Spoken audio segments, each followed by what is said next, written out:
This is Leonard Sbrocco. I'm with my son, Nick Sbrocco, on our podcast, Like Father, Like Son. Today, we're thrilled to be joined by Lieutenant Colonel retired John Blitch, a longtime friend and fellow U.S. Army soldier. We invite you to sit back and listen in as you won't be disappointed. First, a short introduction of our esteemed guest. In a ripoff of John Le Carre, I would describe you, John, as a tinker, scientist, soldier, and adventurer. John has a doctorate and multiple master degrees in cognitive science and engineering and is a pioneer on research and development of robotics and human machine teaming. We're going to ask him about a number of other accomplishments, but I also want to tease listeners with a few major milestones, such as John's search and rescue work at Ground Zero after the terrorist attacks in Oklahoma City and New York City, as well as after Hurricane Katrina in New Orleans.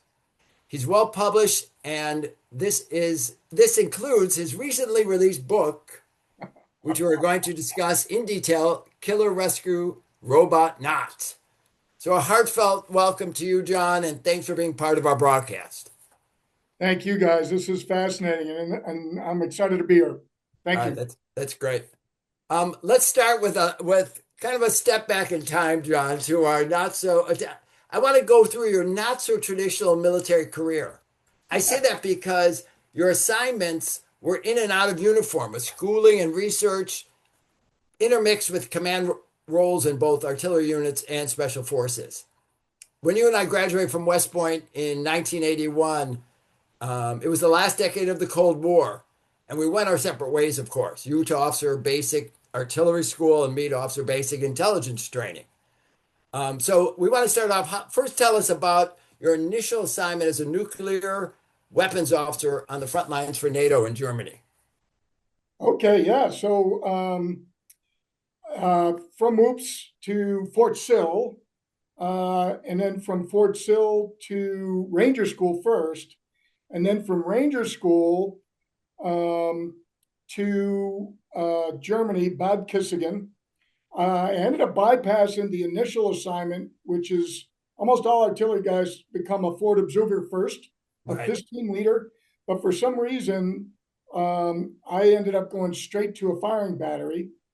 And so I ended up in Bad Kissingen, which was just a few kilometers from the border. I was co-located with an armored cav squadron, second to the 11th. And one of our other classmates, Brad Towsley, was the scout platoon leader there.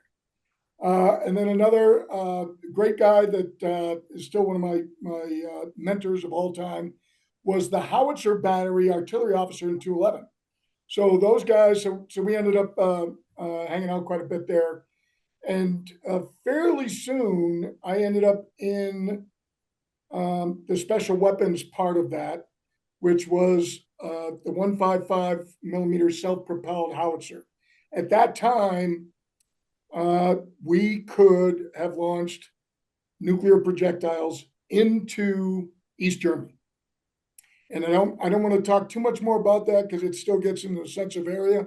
But yeah, so I ended up in that and ended up from there becoming the battalion intelligence officer. So our circles did. We got a little Venn diagram. Well, even better, I was the S2, my first assignment for a 155 self-propelled, No way. yeah, second of the 235 artillery at Fort Stewart.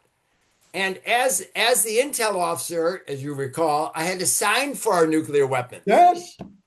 You were a So custodian. Yes. yeah, Wow. I had that high clearance, right? Uh, Right. so in the book, this was it wasn't a most fulfilling time for you in the military, huh? The way you wrote about it.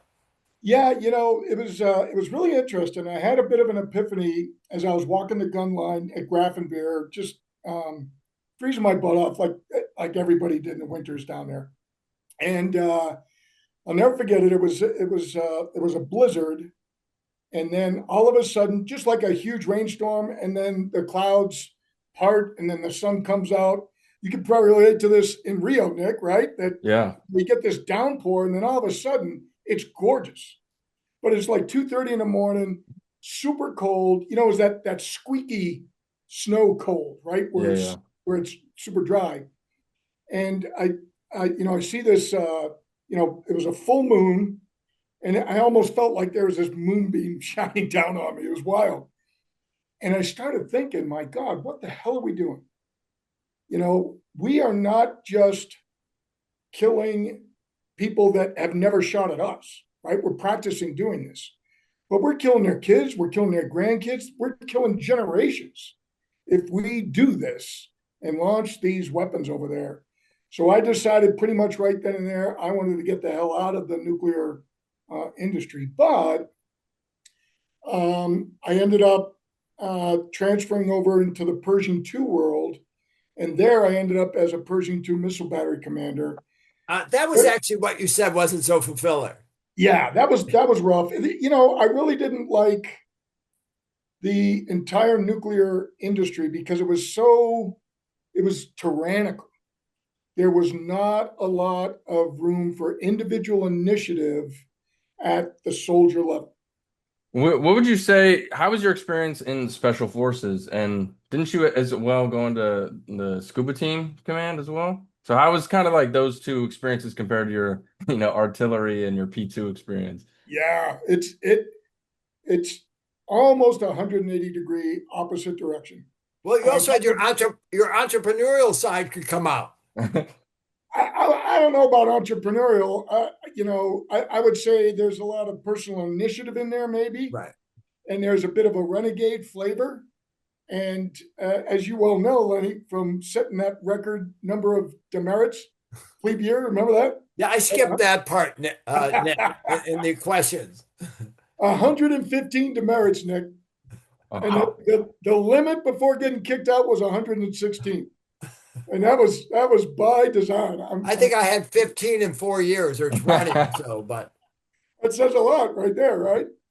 So, but I felt like I had come home. To answer your question, Nick, I felt like I was among other renegades, and it was awesome. And to this day, I have some of my best friends on the planet are all Green Berets, and a couple of them from my former team. They came to my wedding. We had a blast. It was wonderful. So it was a much better fit for me than the nuclear arena. Yeah, for sure. As far as the scuba team goes, that was my second battery command, or not my second battery command, my second special forces command of a second special forces A team. And I love to tell the story about how I received my OER, my officer evaluation report, from my first command, and it was a officer evaluation report that had the following phrase in it: the only reason that troops will ever follow Captain Blitch into combat is out of sheer curiosity of what he's going to screw up next. And I read that and I thought, oh my God, my career is over. I am done. And I was so pissed off. So I tell a story in the book, but yeah, I love that in the book. And he actually stormed off, and they didn't tell him right away. It wasn't like they were kidding for a little while, right? In the book, you explain it, right? I went all the way across the street, and then the sergeant major called me back in, and this guy was a verifiable hero for sure. He's an amazing guy. Frankie Dooms, he was, I think it was Quezon. So he yells back across the street, "Hey, sir, you forgot to sign the other copy." And I was like, son of a gun. So I'm cursing my ass. I'm just marching back in. And then as soon as I get in, I report again. And then he slides over the second copy and I sign it. And I hear this like clinking sound while I'm looking at it. And I look up and he's got a bottle of Johnny Walker and 2 glasses. I'm like, what the hell is this? And he goes, "You didn't even read it, did you?" I said, "No, sir," because I figured my career is over. And so obviously he wanted me to read it. And then when I read it was the real report and it was glowing. And he said, "Oh, I'm sending you down to the scuba team for a second command." And that's kind of unheard of at that time. I mean, command time is really, it's like gold. And so to get a second command in that, especially after I've already had a command tour in artillery, now that's going to be my third command as a captain, which is really unheard of. And this is how you So, get promoted, Nick. well, Lots of positive commands, right? yeah, but there's so much mistakes and screw ups that it all evened out in the. Being a commander in that even small unit command, rewarding part of your whole military career in some ways, huh? Oh, no question. Yeah. I cannot imagine a better job on the planet. I tried to invent one, which is I tried to start up a equivalent of that organization, but with robots instead of weapons. Yeah. And that's what the second book is all about, how that came to be and how I screwed it up. Okay, speaking of screw ups, I got to tell you though, we're going to switch gears and we'll get into the book now. But I first have to ask your comments. In the first chapter, okay, Okay. right away you say that this isn't a typical warrior's tale about good over evil. You state up front, this is not a story about success. It is about failure. It is about mistakes. It is about accountability. So what are you telling the readers? Why tell me this whole it was surprising, right? I mean, who not that you were going to write about being a hero, but it's kind of a surprising first chapter, right? To hear. Well, yeah. So I went through a little bit of a authorship coaching program, and they're always kind of preaching to you to grab a hook and tell the unstory, tell the anomalous stuff. And so I was kind of sick and tired at that point with all the Navy SEAL books, and it's been a big problem. Part of this, of course, is inter-service rivalry, but I've got some great friends who are Navy SEALs, and they're great folks. But I think they're going through growing pains that the Army Special Forces community went through, half a century ago, and they're going through those now, which is struggling with, the being the quiet professional. And so, especially after 9/11, and you had the Bin Laden raid and Rob O'Neill's book, and then, pretty soon it got to be a joke, a running joke, that the first person a Navy SEAL meets after he pins on his trident, after he gets out of buds, is his publisher. And that was a running joke. But there's a serious backside to that, because there is a huge backlash now that guys have been divulging tactics, techniques, and procedures that are now limiting the younger folks from using those same techniques. Yeah, or endangering them too, Or right? endangering them. Yes, absolutely. So it's a big, big problem. And that's why I'll be a little bit evasive from time to time, depending on the question. But that one I have no problem with.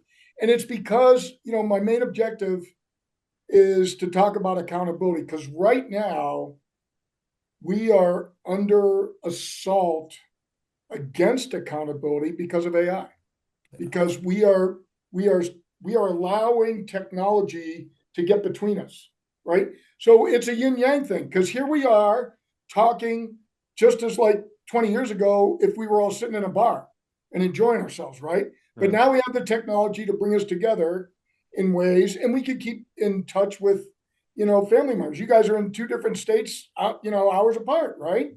And so there's an upside to it, but the downside to it that I'm very, very concerned about is pinning the tail on the donkey when somebody screws up.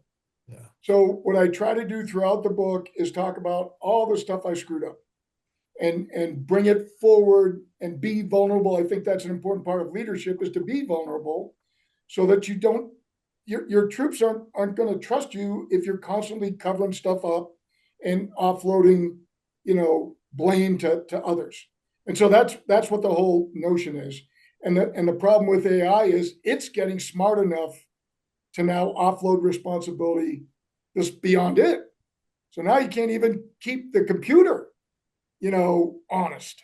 And so it's a big problem that we need to deal with.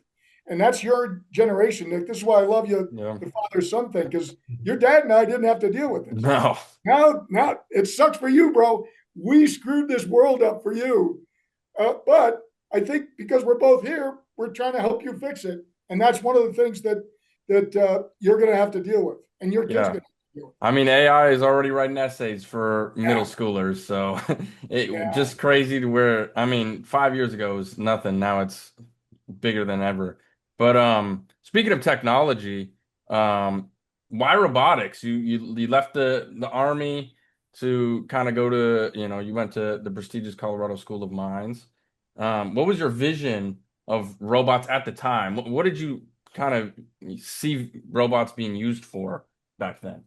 Yeah, that's a great question, Nick, and it gets back to what you were just talking about, Lon, which is, I had all these problems and mistakes and failures to rescue hostages, to rescue people in certain situations. So I went to school looking for ways to address those. And so I was originally trying to pad my resume because I wanted to be an astronaut. So I figured, look, I'm not a jet jockey. My eyes disqualify me from being a pilot. So the only way I'm going to get on that first mission to Mars is to be a robot geek and a ground pounder. Because here's the thing, all throughout Apollo and going to the moon, yeah, pilots are fine for that. But if you're going to colonize Mars, you need some grunts. You need some army guys on the ground. That let the pilots stay in orbit and send us down, just like we did in special ops, right? Parachute us in.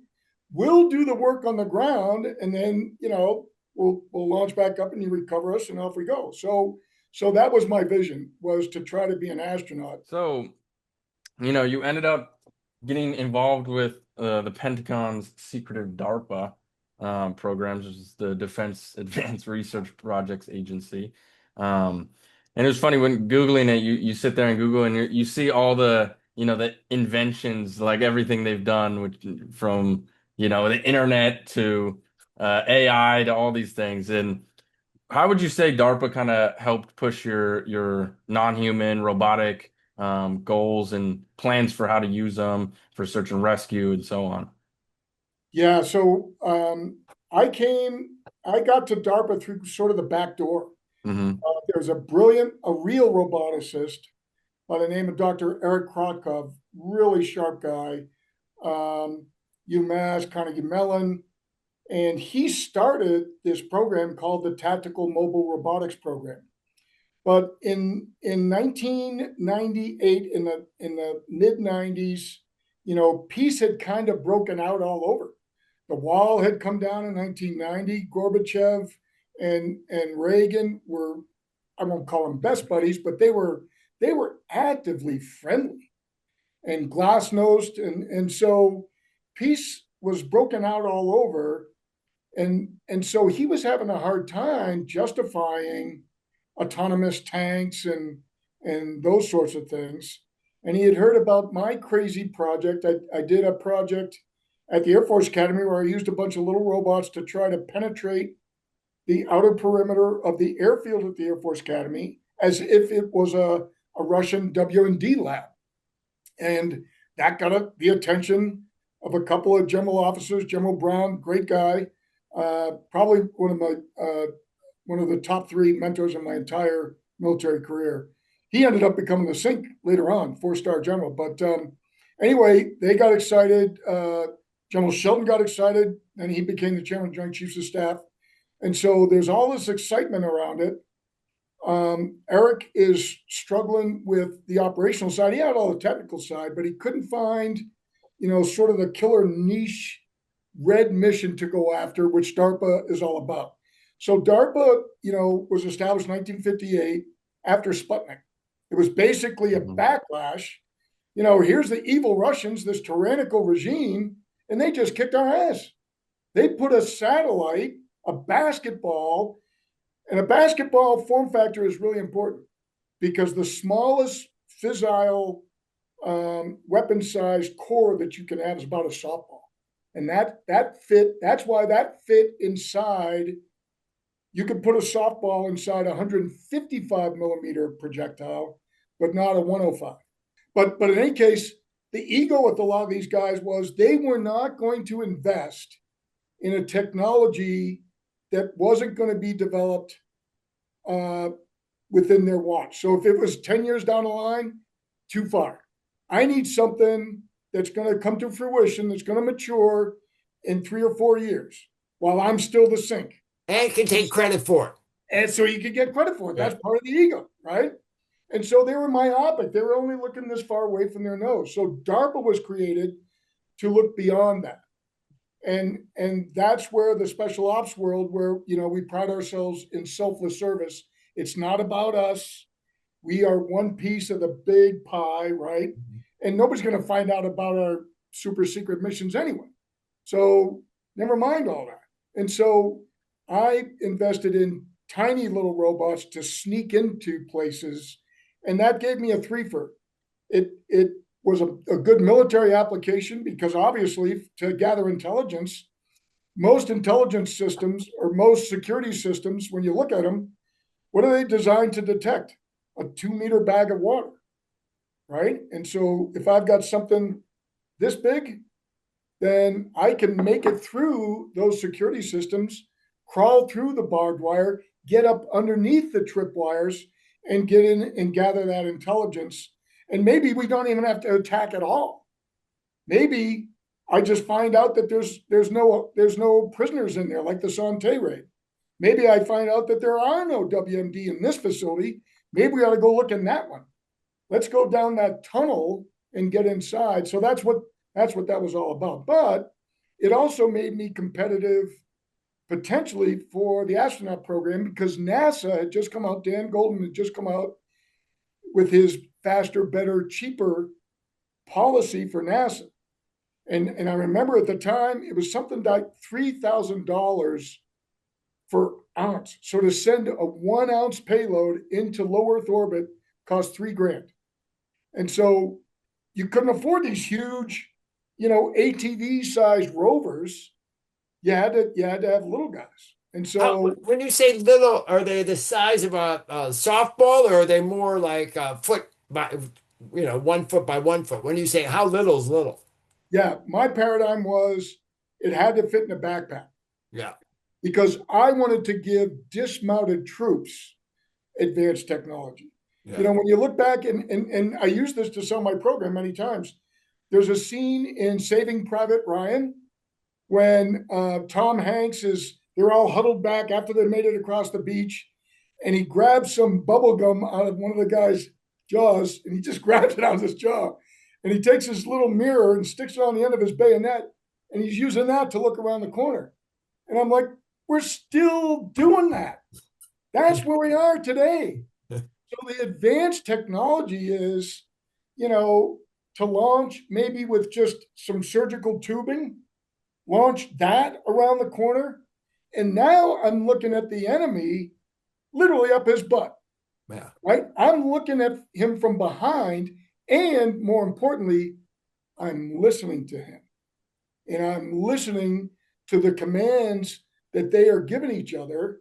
And because special forces guys are all language trained, we can understand what the hell they're doing. And that gives us a huge advantage. So that was my vision, Nick, was little robots to do that sort of thing. But the third application that ended up becoming what little 15 minutes of fame I had on the world stage for was it could also be used to find people trapped in rubble. And so all of that fusion or that intersection, the nexus of all that was Oklahoma City. Yeah. Because I came away from that. There was a gal who not me, but a couple of very heroic surgeons had to amputate her leg to get her out of the rubble. But halfway through, a klaxon sounded and everybody had to leave her there. Can you imagine the emotional? They literally had to wrestle those two doctors off the pile and pull them back. And they're like, no, we're staying, even if it collapses. So it was really tragic. So I had, my vision was, what if I could leave a little robot with a speaker and a microphone, and we can calm her down. And we can use the robot to go back and forth with medicine, with just an oxygen tube. Just blow oxygen in there, or a camelback. This is before camelbacks even came out. Yeah. So just give her something, and if you can get something into their mouth, now some Valium to calm them down. Now to relax, and now you can talk to them. Where does it hurt? You can start doing triage. And so that was the third vision. So one was, I'm going to take robots to Mars, and that's why NASA is going to select me to be an astronaut. Number two is, I'm going to, if the NASA thing doesn't work out, I'm going to use robots behind enemy lines to find WMD from all these evil tyrants, all these warheads after the wall came down, and now there's warheads spread all around the Soviet Union, former Soviet Union. I'm going to do that. And then if all that fails after I retire, maybe I'll become a firefighter and use this to look for people in the rubble. So all of that was what was going on in my head in those 2.5 years at the School of Mines. The interesting thing now, though, is as you left school, you actually went, obviously, back to your special ops units and worked with them to try and integrate robots into their missions, right? But it would be tough, and you wrote about this in the book. How do you get them to the grunts and the special operations soldiers to accept robots? It's a new thing, right? Never easy for them to, like you said, it better be, there's a lot of things. It has to be user friendly, it has to fit into a backpack and all that. So that was a challenge, huh? As you look back, huh? It was. And one of the many things I screwed up is I approached them too early. I approached them with first generation prototypes, and that it was laughable to them. Like, what the hell is that thing gonna do?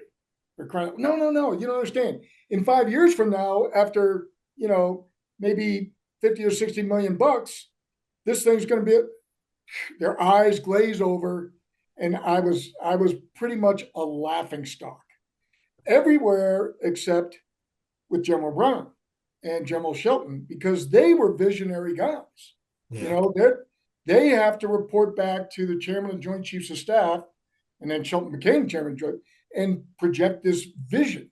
So Jimmy McConville, our other classmate, just retired as Chief of Staff of the Army, right?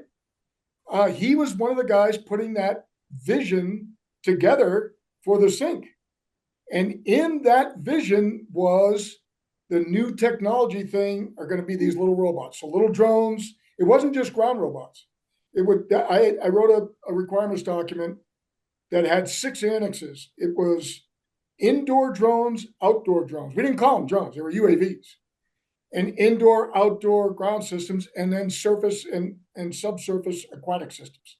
So 6 annexes. So it was a collection of little portable robots to get behind enemy lines, get in the nooks and crannies, and find a way through that submarine net, right? So that the SEALs, when they got there, they wouldn't have to cut their way through the freaking, or find out where the tripwires are, whatever it happens to be. Right. And that was very well accepted by DARPA. But, I went back to the unit guys too early. Yeah. And they just were like, get the fuck, But I don't think there's a direct relationship with this, but there might have been, because they did go looking for an alternative approach to getting into confined spaces. And that was canines. So I just learned this, like at a funeral, maybe 3 or 4 months ago. Actually, it's probably fall timeframe. At this funeral, a couple of guys were talking about the early days of the dog program. And I was like, son of a gun, it started way back then. Yeah. Like it was like mid-90s. It got pretty famous after 9/11. But we had guys working with dogs for confined space search a lot earlier than that. Yeah. And so I think I might have played a role, as in here's this wacky stuff, but here's some we could use right now. Yeah. Let's train chihuahuas. Let's get them. Well, the other thing I saw in the book that you were constantly probably having to update and struggle with design requirements. I'm just going to read a few. Must be self-righting or invertible. Able to reverse tracks if they lose the radio signal.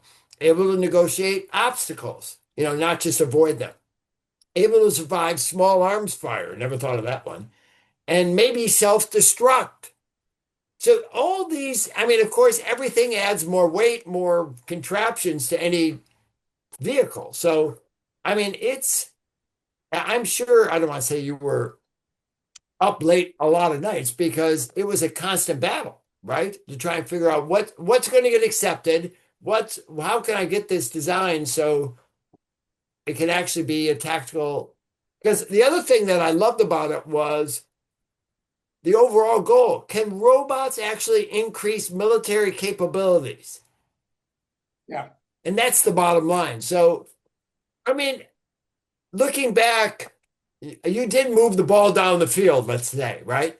You didn't get it over the goal line, but you got to the 20 or 30, whatever, right? And that's a huge thing, right? Well, that's really perceptive of you, because there were a lot of late nights. It was a very stressful environment. I was commuting from Leesburg, Virginia, because my wife at the time didn't want to live close enough within bicycle range. So it was very stressful, and our marriage did not survive that tour. But what I've got to say is the development of those desirements.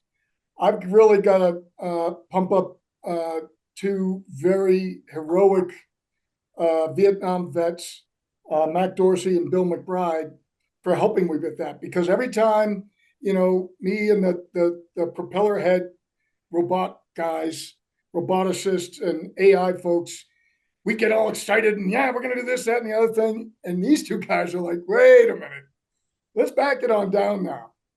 What are you going to do when somebody shoots at that thing with a freaking machine gun? What good is that? So first of all, that meant that we had to make these things pretty agile. So they got to be able to skip around so it's hard to hit. So the throwbot, we ramped that up, and the design allowed that. One of them was a little softball, and so the spherical shell on that naturally deflects inbound ballista, right? Whether or not it's a bullet or a grenade, and pop it up in the air. Ingenious, right? Yeah, and then the invertibility came from that, because a lot of people say, well, my ATV, and this is what I want to talk to the Ukrainian guys about, is we got to make them invertible. Mm-hmm. Because, when you run over a mine, that thing's going to be upside down. And what you don't want to do is have that end the entire operation. Momentum, this back to our military history, Len, right? With Clausewitz and how important momentum is. You can't stop just because you got flipped over. So imagine if that truck or a tank, the first military that develops an invertible tank, is going to have a huge impact. Imagine a tank flipping upside down, and everybody's like, okay, great, we're done. And then it comes back at you, right? And so those were the kinds of designs. Never got there, but that's what we were trying to do. And so I wanted to get those design features at least provable in a prototype before going back to the special ops community. And I didn't do that. And so I failed miserably. I was literally the laughing stock of DARPA in 2002 after I came back from Afghanistan. Even the former DARPA director was making fun of me. He's like, and we're at a DARPA Tech. We're supposed to show off all of our technology. And he's like, what the hell's that thing going to do? And I'm like, son of a gun, sir, that would have been a nice question to ask me like 2-3 years ago, right? When you approved $50 million for this thing. And if you recall, all it would have to do was blow off your foot like a bouncing Betty mine, right? But the thing about a bouncing Betty mine is it's static. It doesn't chase you. Imagine if you're walking through the jungle and you got this little thing chasing you, and you know it just blew off that guy's foot. And so if I blow off one dismounted troop's foot, I take out six because they got to carry him off the battlefield. But what I really said was, nothing, because I didn't want to embarrass everybody and I didn't want to take down my former boss. And that's part of the reason for writing the book, is so now I could share these stories and get them out there. So that little incident, by the way, is in the second book. Well, speaking of the end of the first book, which is kind of touches on an event that most people have a very strong memory of that day, of 9/11, but you also have a very strong memory of the day before. In the book, you wrote how you officially retired from the Army. I had signed out of the Pentagon the day before. So, can you kind of explain those 2 days of your life, how you ended up going to 9/11 for search and rescue, competing with the canine dogs, with your robots, how you got a team together, like those 2 days, how that transpired? Yeah, but before I address those 2 days, I wanna push back a little bit in that I never imagined a competition between us and the dogs.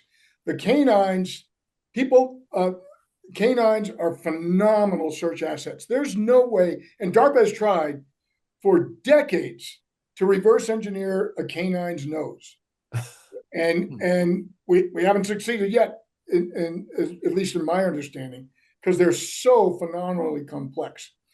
Not to mention their drive and their adaptive ability. They're typically very skittish on like grading, because they don't like to, and human babies are the same way. They don't like to be suspended without a bottom underneath them. You have to adapt to that. So you can operate conditioning and with other training techniques, you get them to do that.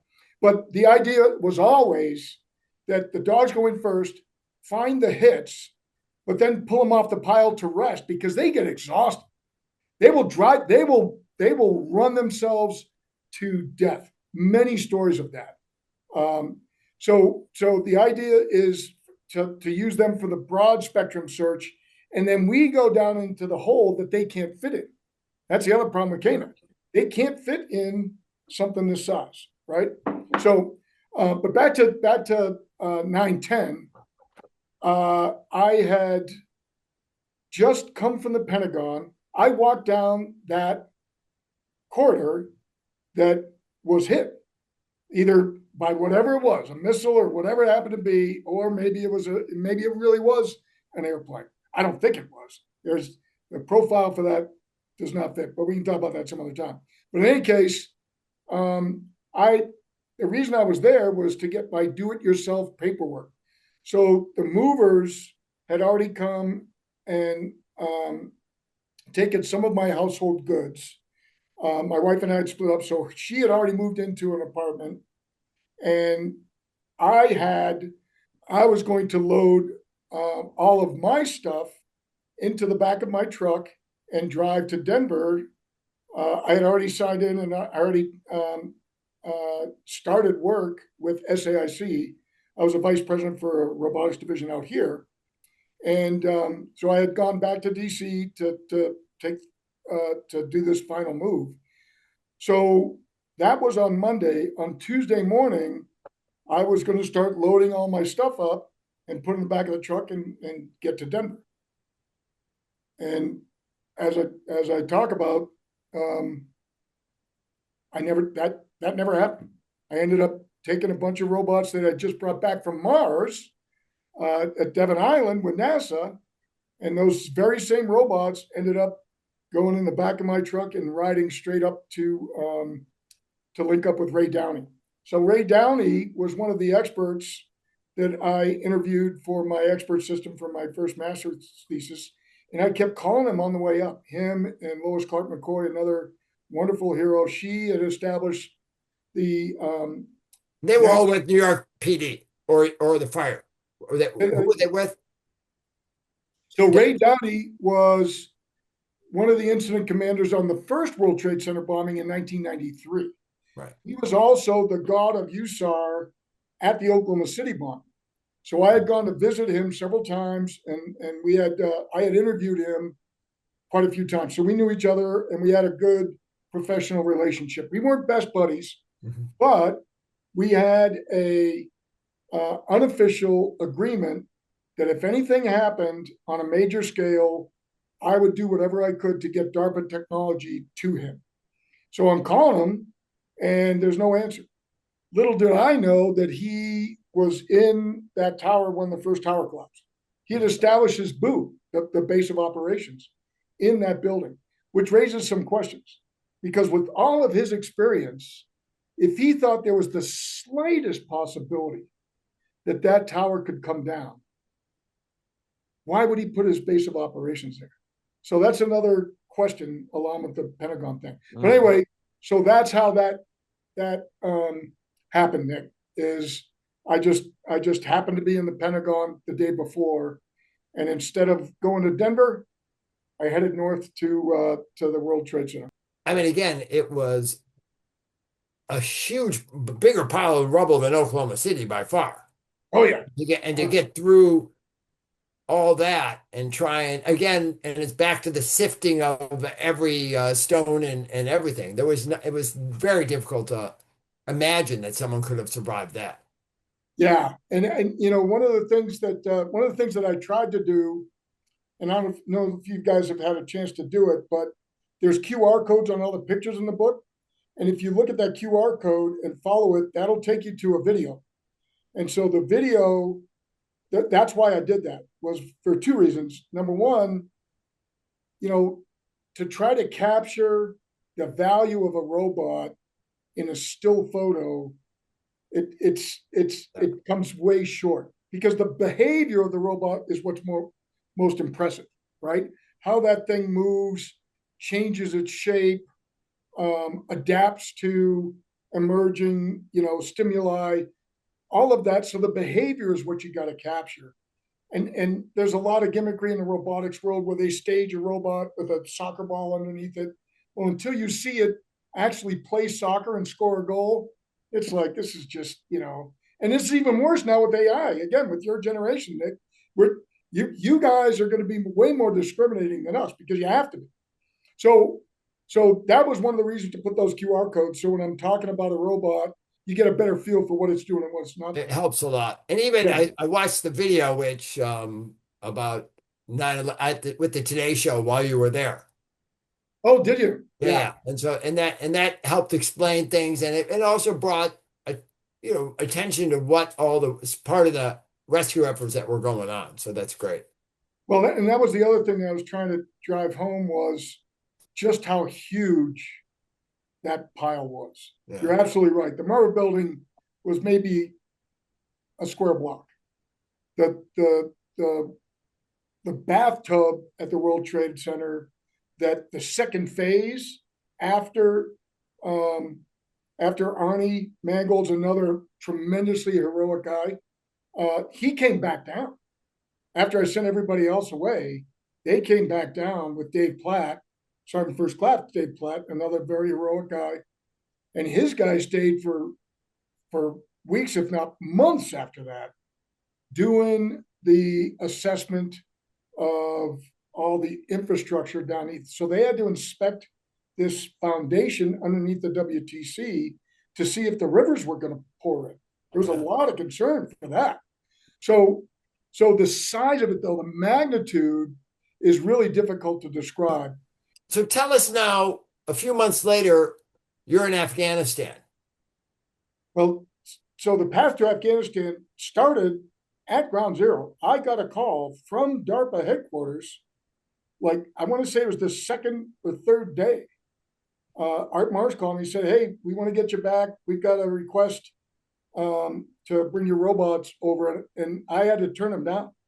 And I said, "Look, I'm kind of spread too thin. First of all, we're still looking here. We're actively engaged with everything, and I really don't have anybody I can turn this over to. Nobody is. I didn't have a number two person. I didn't have a mentee or a protege to hand over any of this stuff. So I said no. And he said, okay, well, we'll see how it goes. So fast forward to Christmas and New Year's. And right before Christmas, I get a call from my boss, who was a corporate group manager. And he said he had just received through the DARPA director a direct by name request to have Blitch grab all the robots that had just got back from the World Trade Center and get over to Afghanistan, because we want to use them to look for Bin Laden in the caves. 1st of February, late January, early February is when I arrived. And that mission was to exploit the form factor of these little robots to get up underneath the tripwires that were probably arrayed all over these tunnels and caves where Bin Laden was hiding. And so, you know, we didn't want to lose a whole Special Forces A team going into this tunnel if there's nobody in there, because they had searched quite a bit already. 5th Group canvassed that area.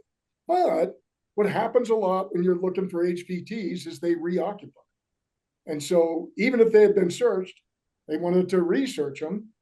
And why not give the crazy robot guys a shot at it? So that's what we were going to do. So can you explain that mission of Tora Bora trying to find Osama? I mean, ultimately we all know the history, but what was that experience for you? What was that mission like? Yeah, I mean, it's winter in the mountains of eastern Afghanistan. Are you crazy? You're talking about freezing, right? Yeah.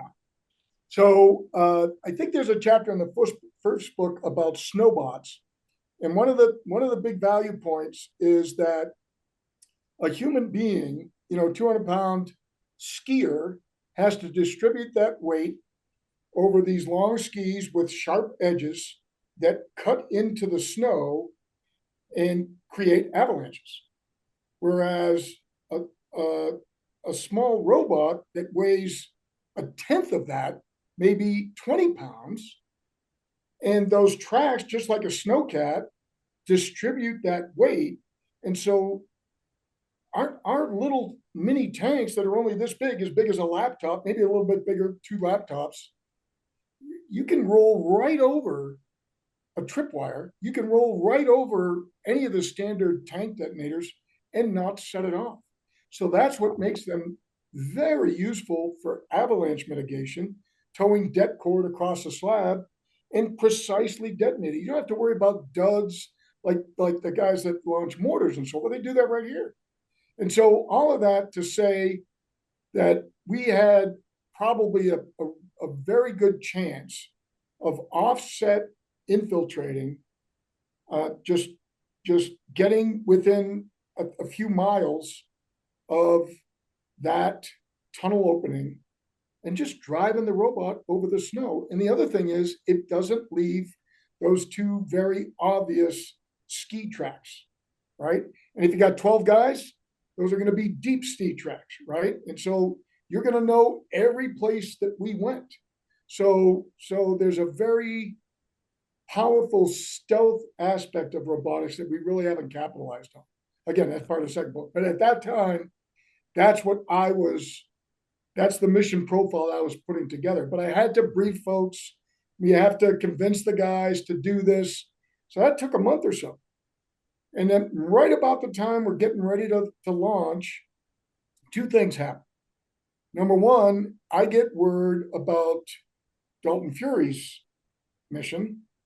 Have you guys heard of the book? Have you ever heard of Dalton Fury? I haven't. I have, but I don't remember now. I mean, you have to remind me.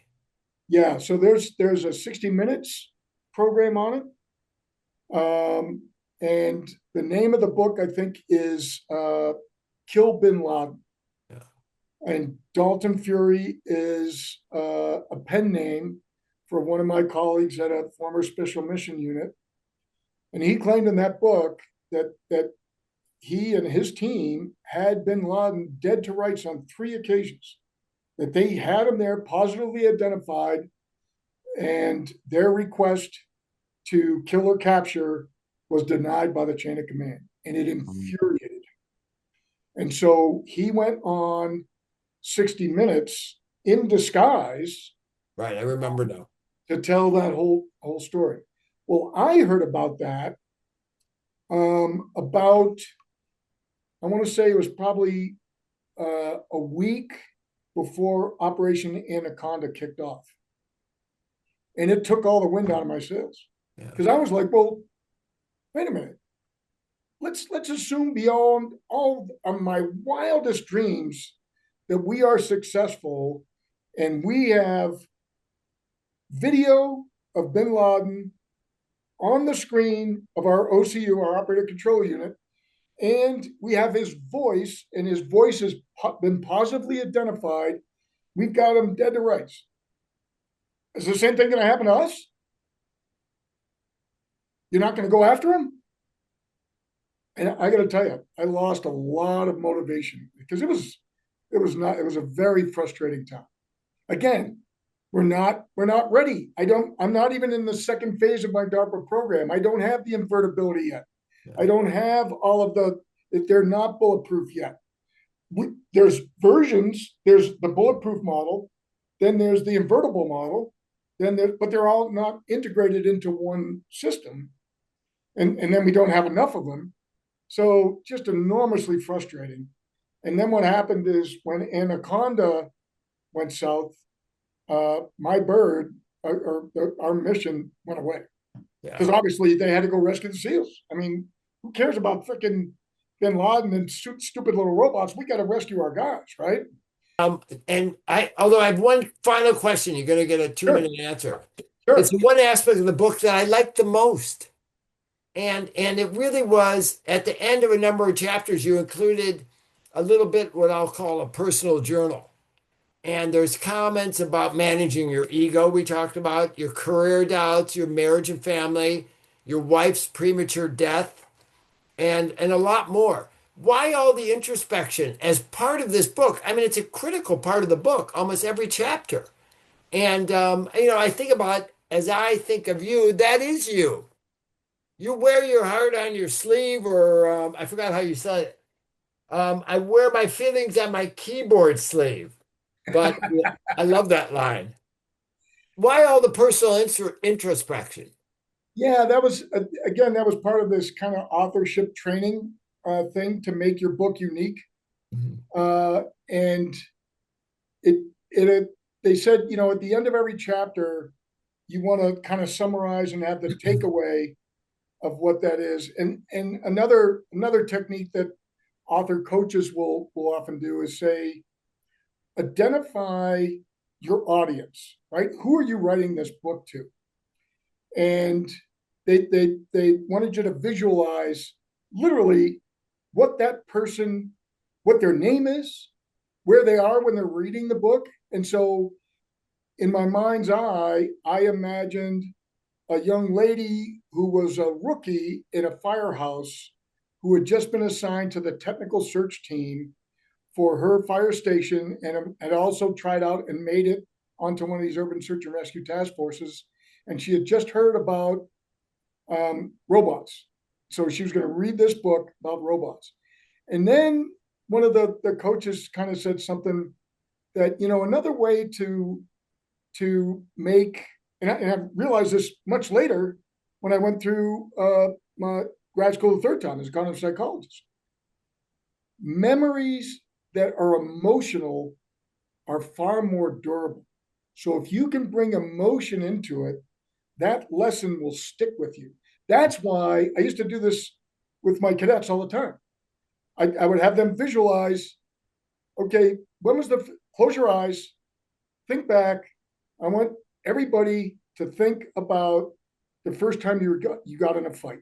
I want you to remember the smells, what everything smelled like, the pavement that you ended up on if you did, what the blood smelled like in your mouth after you got punched, all of that. The smells, the sounds, what did it sound like? Was there Was there a teacher running down the hall saying stop or whatever? So I give them a minute to do that. And then, okay, open your eyes, write down everything you can. So they fill out a page. And then next drill, okay, I want you to go back, same thing, calm yourself down. And I give them like 30 seconds to calm yourself down. Now I want you to think for a minute about the first time you kissed somebody. I don't care what gender they were or whatever. Just write me everything about that. So same thing. And they'll typically fill up a whole page. But then I say, okay, now the third minute. So this only takes 6 minutes out of class time, right?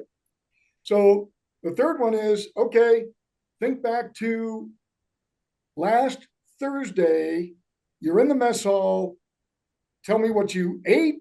Tell me all the conversation that you had, and go. And so they might write like 3 sentences. So they have all this deep memory of 15 years ago, in some cases, 10 years ago. And then 3 days ago, you can't remember squat. So it's the deep emotional stuff that you'll take away. So that was my approach to making some of those memories more durable. And also, I thought, might help program managers that were going into the roles that I have to look, don't ignore your family, because you can succeed in the laboratory and fail at the end of the whole thing. So that's why I try to include. Yeah, and that you get that theme or that thread carries through on those chapters, So listen, I think it meant more to me because I know you, right? But it was touching in a lot of ways. So I appreciated that. So Well, thank you for I that. got to hand it to your writing coach, right? Well, Listen, Nick and I can't thank you enough. We're going to bring you back, though. We we did a little more than scratch the surface. We Yeah. went. And there's a lot of stuff you hinted at that we'd love to dive into further, which AI was one of them. Yeah. Future of robots, because we really only got to those, mid early 2000s. So a lot coming forward for the next one. Yeah. wonderful. Well, thank you guys. Thank you for your very insightful questions. That helps me to, and I could talk for 3 more hours, but my wife's going to slit my throat if I do that. So, All right. Well, thank you. Until next time. yes, sir. Thank you guys. All right. Thank you.